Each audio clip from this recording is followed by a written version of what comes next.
Hi all, welcome back. Today we're talking about abortion. So we're going to be reading two articles about the moral permissibility of abortion. Today we'll be talking about Judith Jarvis Thomson's A Defense of Abortion, and the next article we'll be talking about is Don Marquis' article.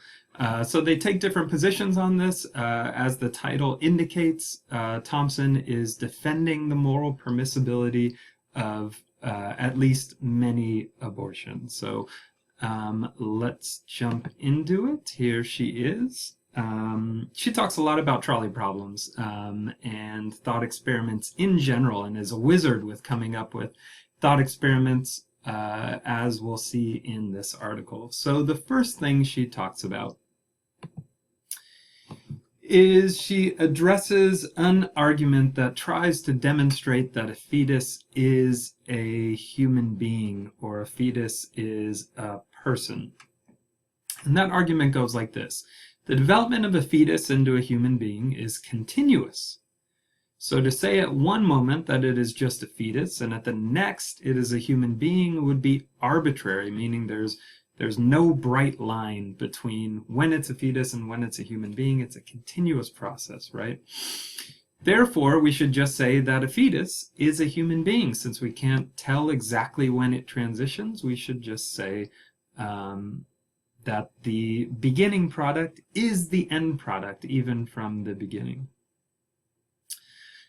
Thomson refutes this argument, and she does it by presenting a logical analogy. So she could say the same argumentative strategy would apply to talking about an acorn's journey into becoming an oak tree. So you could say the development of an acorn into an oak tree is continuous.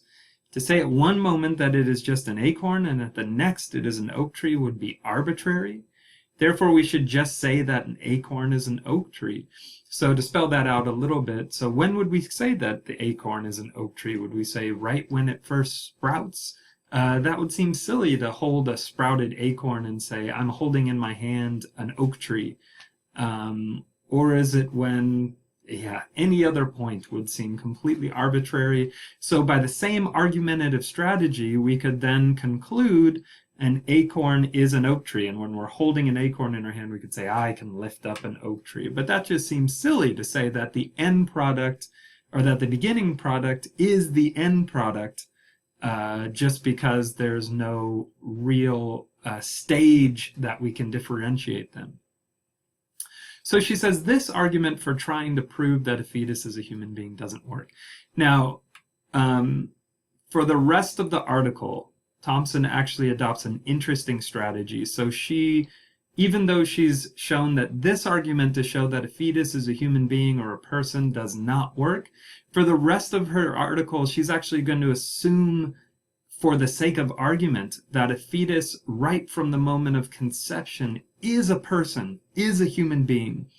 So she's going to grant her opposition what they often take to be the key premise in the debate. You see a lot of debate when people are talking about abortion, about whether a fetus is a human being, whether it's a person. If it's not at the beginning, then when does it qualify? Sometimes you hear people skipping right over anything else in the debate, and they'll say a fetus is a person, therefore abortion is immoral. And Thomson is actually going to skip past that debate, since not much progress is made when debating that issue. It's just a lot of people yelling at each other. So Thomson's going to skip over that issue and just grant her opposition what they take to be their key premise, that a fetus is a human being, it is a person right from the moment of conception, and still try to show that some abortions, many abortions really, are morally permissible. So let's see if she can pull that off. So she's going to grant that a fetus is a person, and if that premise is granted, then the argument that abortion is immoral would go something like this. A fetus is a person. Again, she's granting that for the sake of argument. Every person has a right to life. And since the fetus is a person, and every person has a right to life, it then follows that the fetus has a right to life. Premise 4 is a bit of a concession on the part of the arguers. A mother has a right to decide what shall happen in and to her body. So one of the reasons why the abortion debate is so contentious is because two rights are coming up against each other, allegedly. The alleged right of the fetus to have a right to life, and the mother to have a right to decide what happens in and to her body. We hold that people can't do things to you or inside you without your consent. So that seems to be very obvious, that people have a right to decide what happens in and to their body. And if a fetus is a person, well, then it, being a person, has a right to life. So then we have a right to life of the fetus and the right of the mother to decide what shall happen in and to her body. They come head to head. And so we get people siding with with either of the rights and taking a stand in this debate. So, fetus has a right to life. A mother has a right to decide what shall happen in and to her body. If you're going to conclude that abortion is immoral, that a fetus may not be killed, then you need the premise that a person's right to life is stronger than another person's right to decide what shall happen in and to her body. So, the right to life trumps the right of the mother to decide whether or not the pregnancy will continue. So if the premise is granted that a fetus is a person, then this argument seems to follow. But Thomson obviously does not agree with this argument, so she's going to try to attack it. She's going to attack one premise in particular. That premise being, so she's not going to argue that a fetus is not a person. She's granting that premise. She's not going to argue that people do not have the right to life. It's clear that we think that they do. And if the fetus is a person, then it would have the right to life. And a mother certainly has a right to decide what shall happen in and to her body. So it's not going to be 1 through 4. She's going to attack premise 5, that a person's right to life is stronger than another person's right to decide what shall happen in and to her body. She's going to show that that premise is actually more complicated than it seems at first glance and is often false. She's going to do that by presenting an analogy, and apologies up front. Should I apologize or should I gloat for this amazing slide that I created? So she's going to create an analogy between being attached to a violinist and a pregnancy. So here's the way the analogy goes, or the case that she wants us to think about. Imagine one morning you wake up and you find yourself back to back with an unconscious violinist. So he has been found to have a fatal kidney ailment. And the Society for Music Lovers has attached him to you so that he can use your kidneys to circulate and cleanse his blood. I mean, I guess maybe they found a matching blood type or something, right? So this is the diagram down here. You see you with these ports in your back, and you're attached by apparently a series of dashes to an unconscious violinist. You can tell he's unconscious because his eyes are closed. So the Society for Music Lovers decided that they would do this to save him, and they did it one night while you were sleeping. They knocked you out and attached him. And they say he needs the use of your kidneys for 9 months if he's going to continue to live. And imagine you complain. You say, well, look, I didn't sign up for this. I really don't want to be attached to this violinist. I am opting out of this.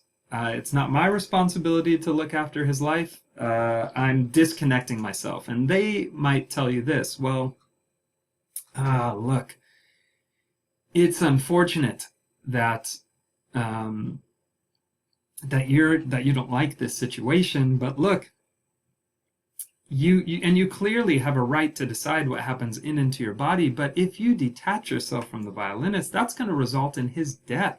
So you'd be hastening his death, you'd be killing the violinist, and therefore you'd be violating his right to life.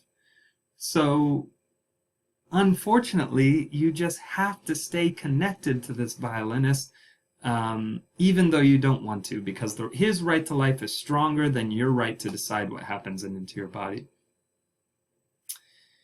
And you might think to yourself, man, this is crazy. Although he may have a right to life, I didn't sign up for this. My right to decide what happens into my body trumps, in this case, his right to life. And it's totally permissible to disconnect from the violinist. If you think that, then you agree with almost everybody who listens to this case. So then it seems that Thomson has, at the very least, presented a case in which somebody's right to life does not trump somebody else's right to determine what happens in and to their body. So already the argument on the previous slide is problematic, because we have a case where a person's right to life is not stronger than another person's right to decide what should happen in and to her body. So let's set up an argument by analogy. In the case of the violinist, you're connected to another being who depends on the connection to live for 9 months. He cannot live on his own. He's using your organs to live. It is claimed that his right to life outweighs your right to decide what happens in and to your body. But of course, if you think that it's permissible for you to disconnect, then the last claim is wrong. Your right to decide what happens in and to your body outweighs his right to life. And then let's look at the case of pregnancy. In the case of pregnancy, you're connected to another being who depends on the connection to live. The fetus cannot live on its own. It's using your organs to live. And somebody who's anti-abortion might say, the fetus's right to life outweighs your right to decide what happens in and to your body. But notice all the features that these cases share in common. So one might conclude that the last claim, that the fetus's right to life outweighs your right to decide what happens in and to your body, is false. That claim is wrong. Your right to decide what happens in and to your body outweighs the fetus's right to life. Now, when we're evaluating arguments by analogy, what we want to try to do is one way that when people are confronted with arguments by analogy, they'll say, well, these are two different things. You can't compare these things. They're different. And what I'm tempted to say when people say that is, well, look, I know they're different. I'm making a comparison between two things that are different, but share enough similarities that I can draw a similar conclusion about one of them, right? So what we want to do, if you would want to attack this argument by analogy, is you would want to find or point to a relevant dissimilarity between the case of the violinist and the case of pregnancy, the case of the fetus. So instead of just saying they're two different things, you can't compare them, that's not a good way to attack an analogy. What we want to do is point to a relevant dissimilarity, something that is the case with the violinist case, not the case with the case of the fetus. And here's at least one contender. In the violinist case, you didn't volunteer for the operation. The Society for Music Lovers just took this upon themselves to connect you to the violinist. While in the case of pregnancy, in normal cases, let's call them, someone can be seen to volunteer when somebody has sex. There's the possibility that that a fetus may result from it if certain other conditions are met. So somebody could be seen as volunteering for that, while you certainly didn't sign up for the operation. And maybe that's what makes the difference. That the fetus's right to life, the violinist's right to life doesn't trump your right to decide what happens in and to your body, because you didn't sign up for this, whereas you consent in some way to the fetus, right? But this would still be analogous to certain cases of pregnancy. So this would make the thought experiment more analogous to a pregnancy resulting from rape. So in the case of pregnancy resulting from rape, the woman doesn't sign, if the woman is raped by a man, the woman doesn't sign up for the pregnancy, doesn't consent to the act that leads to the pregnancy, just like the violinist did not consent to having the violinist attached to, just like you didn't consent to having the violinist attached to you. So then this would be a similarity to this case of pregnancy. So then it seems that Thomson would have already shown through her argument by analogy that abortion is permissible in pregnancies resulting from rape. And that's not nothing. Recall that she granted her opposition a key premise, that premise being that a fetus is a person from the moment of conception. And then produced an argument that they might have that if it's not permissible to abort a fetus, but then showed by analogy that you would think that it's okay to disconnect from something, from a person, even if that disconnecting would kill the person, if you didn't consent to it, right? So then Thomson has already shown that some abortions are morally permissible, even if we consider the fetus a person right from the moment of conception. Now, a difficulty comes if we try to say, well, pregnancies resulting from rape, it's okay for the mother to have an abortion in that case, but it's not okay for somebody to have abortion if the fetus was produced by a normal sexual encounter and not by rape. The difficulty is this: how would we explain the difference in the cases? Recall that we said the thing that makes abortion wrong in the initial argument was the fetus's right to life trumps somebody's right to decide what happens in and to their body. In cases of rape, what are we going to say? That the fetus does not have the right to life? That its right to life is less strong than a fetus that's not produced by rape? That puts us in a very difficult position. Let me pause this for a second. I'll find the text that Thomson has on this, and we'll talk about it.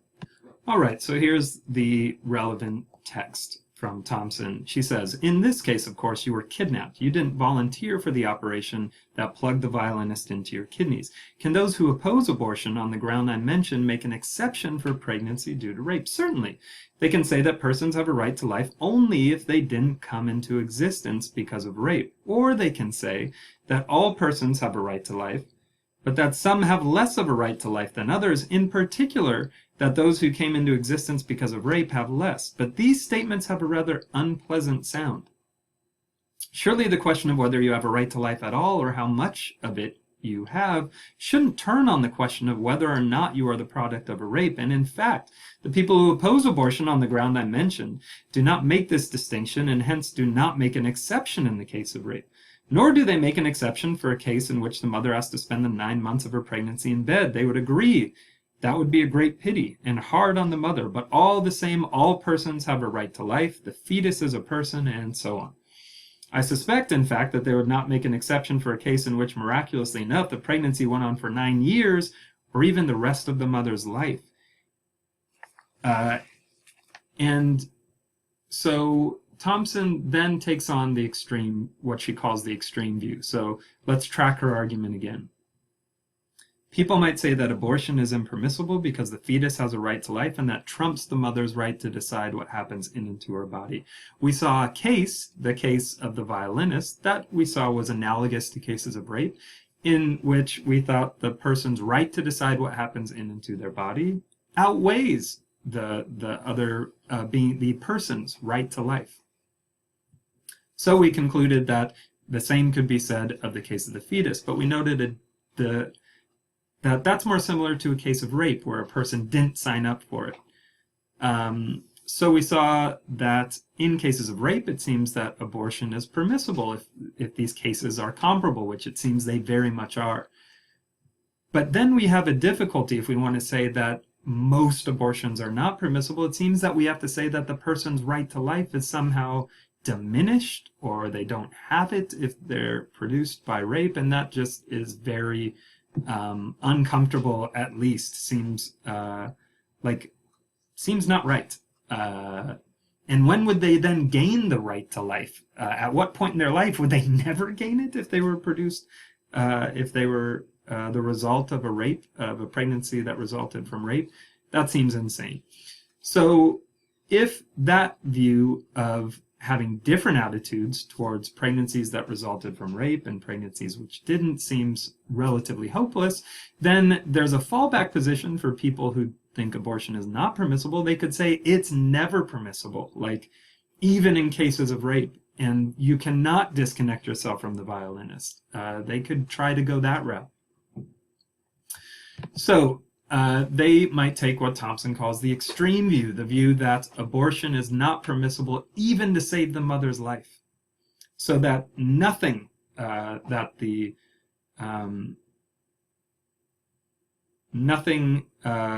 nothing of the mother's trumps the fetus's right to life, is the view here. And their argument could go something like this. Abortion is directly killing an innocent person. To allow the pregnancy to continue is to let the mother die. This language should sound familiar to you. Recall when we were talking about trolley problems, we talked about killing versus letting die, right? So the claim here is that abortion is killing, allowing the pregnancy to continue is letting the mother die in the case where the continued pregnancy would result in her death. And then she says you could put at least 4 premises in number 3. Therefore, we should let the mother die and not kill the innocent person. So what kind of premises could go in there? We could have a premise about killing being worse than letting die. We could have a premise in there about it always being wrong to kill an innocent person. Killing always being wrong. All sorts of premises. The one she covers here, killing an innocent person is always impermissible. That could go in there. Killing an innocent person is murder, and murder is absolutely impermissible. Directly killing an innocent person, our duty to that is more stringent than one's duty to keep a person from dying. That could go in there. Or if one's only options are killing or letting a person die, we must prefer letting a person die. She's going to argue that all of the contenders for premise 3 are false. Therefore, the extreme view is wrong. She uses her analogy for support. She says, take number 2, for example, that directly killing an innocent person is murder, and murder is always and absolutely impermissible. If directly killing an innocent person is murder, and thus is impermissible, then the mother's directly killing the innocent person inside her is murder, and thus is impermissible. But it cannot seriously be thought to be murder if the mother performs an abortion on herself to save her life. It cannot seriously be said that she must refrain, that she must sit passively by and wait for her death. Let us look again in the case of you and the violinist. At the case of you and the violinist, there you are in bed with the violinist, and the director of the hospital says to you, it's most distressing and I deeply sympathize. But you see, this is putting an additional strain on your kidneys and you'll be dead within the month. But you have to stay where you are all the same, because unplugging you would be directly killing an innocent violinist, and that's murder, and that's impermissible. If anything in the world is true, Thomson says, it is that you do not commit murder, you do not do what is impermissible if you reach around to your back and unplug yourself from that violinist to save your life. So she's going to say all the contenders for premise 3 are false. So the view that abortions in cases of rape were permissible, but not in other cases were impermissible, we saw the problem with that. And the extreme view that it's never permissible is also problematic because of those problematic premises that would go in for number 3. So what about cases where the mother's life is not in danger? So here again, somebody might think, isn't the child's right to life stronger than anything other than the mother's own right to life? Like, we might say that maybe it's not that the fetus's right to life goes away when the mother is raped. It's not that the fetus that results from that doesn't have a right to life. It's just that its right to life isn't as strong as her right to decide what happens into her body. But once she consents to it or something, then that the comparison of rights shifts, right? Thomson points out here, and this is really important, and it will be important for the test too, that the right to life is problematic, and she considers three contenders for what the right to life might entail. So it might be the right to be given at least the bare minimum one needs for continued life. But as she points out, that may include something that a person has no right to be given. She considers a weird thought experiment, or imagine on one coast, you were dying, and the thing that you needed to live was the cool touch of Henry Fonda's touch on your brow, and that would save your life. But he's on the other coast. He's doing what he does, make movies, I think. Do you have a right in that case against Henry Fonda that he has to come save your life in this case? And she says, no, you certainly don't have that right against him. That's too strong of a right to life. The right that somebody has to support your life is too strong of what we might call the right to life. So another contender. Maybe the right to life just entails the right not to be killed. But that seems too strong too, Thomson wants to say. Look at the violinist case. It's not clear that the violinist has the right against you that you not detach yourself and kill him. So even saying the right to life is just the right not to be killed by somebody seems too much. Again, and we might consider other cases like the right to self-defense, right? So the right to life does not entail that if you go try to murder somebody, that they're not allowed to defend themselves and kill you. So the right to life does not entail the right not to be killed generally. What the right to life is, she says, is the right to not be killed unjustly. So and she notes that that might be begging some important questions about what counts as a just death and what doesn't. But the other contenders did not seem satisfactory. So the right to life is much more low grade than we might normally think of it. It doesn't entail that everybody needs to keep me alive. It doesn't entail that it's never okay to kill me. It just entails that it's not okay to kill me when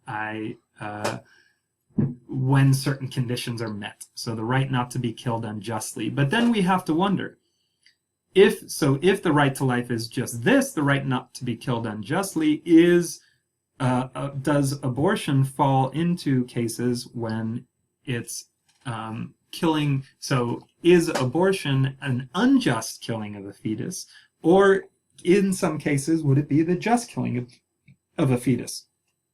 Again, assuming and granting for the sake of argument that it's a person and has the right to life. So, to address this, Thomson talks about, shows some difficulties with consent, especially in cases of sex and pregnancy. Because we might again point to the relevant dissimilarity we called out between the case of the violinist and the case of normal pregnancy. In normal cases, a pregnant woman is at least partially responsible for the baby needing use of her body, while you would not be in the violinist case. Thomson, master of creating analogies, considers some fun ones, and I'm going to go ahead and read these. So she says, on the other hand, an argument would give the unborn person a right to its mother's body only if her pregnancy resulted from a voluntary act undertaken in full knowledge of the chance of pregnancy might result from it. It would leave out entirely the unborn person whose existence is due to rape. Pending the availability of some further argument, then, we would be left with the conclusion that unborn persons whose existence is due to rape have no right to the use of their mother's bodies, and thus that aborting them is not depriving them of anything they have a right to, and hence is not unjust killing. So this is the argument she's addressing with the following analogies. And we should also notice that it is not at all plain that this argument really does go even as far as it purports to, for there are cases, and the details make a difference. Take these fun analogies, for example.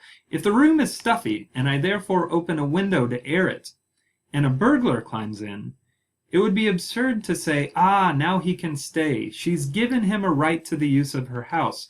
for she is partially responsible for his presence there, having voluntarily done what enabled him to get in full knowledge that there are such things as burglars and that burglars burgle.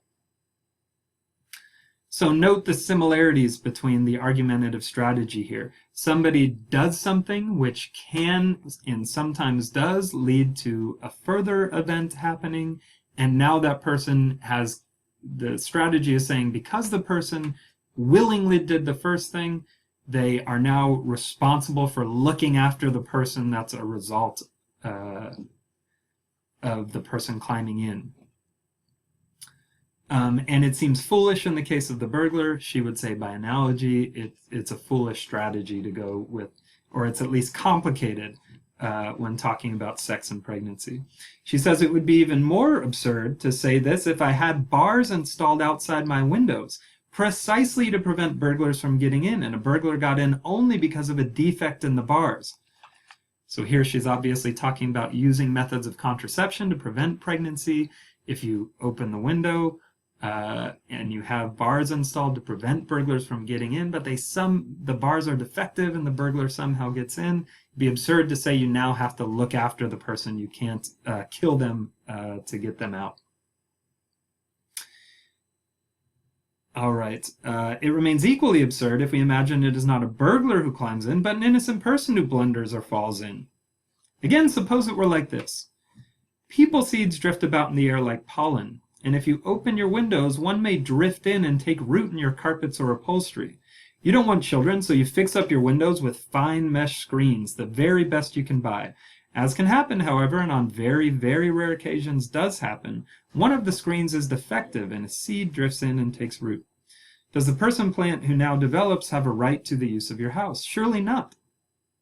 Despite the fact that you voluntarily opened your windows, you knowingly kept carpets and upholstered furniture, and you knew that screens were sometimes defective. Someone may argue that you are responsible for its rooting, that it does have a right to your house, because after all, you could have lived out your life with bare floors and furniture, had a hysterectomy, or with sealed windows and doors. But this won't do, for by the same token, anyone can avoid pregnancy due to rape, by having a hysterectomy, or anyway by never leaving home without a reliable army.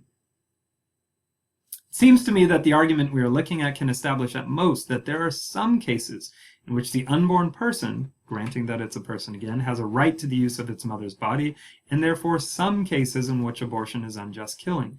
There's room for much discussion and argument as to precisely which, if any. But I think we should sidestep this issue and leave it open, for at any rate, the argument certainly does not establish that all abortion is unjust killing.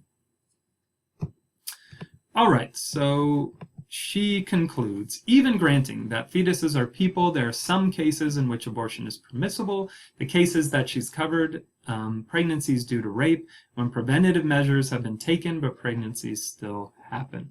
There are other cases in which it is impermissible. She cites requesting a late-term abortion so that the mother doesn't miss out on a vacation. But at the end of the article, she actually reveals that she does not believe that a fetus is a person from the moment of conception. She's been merely granting that for the sake of argument.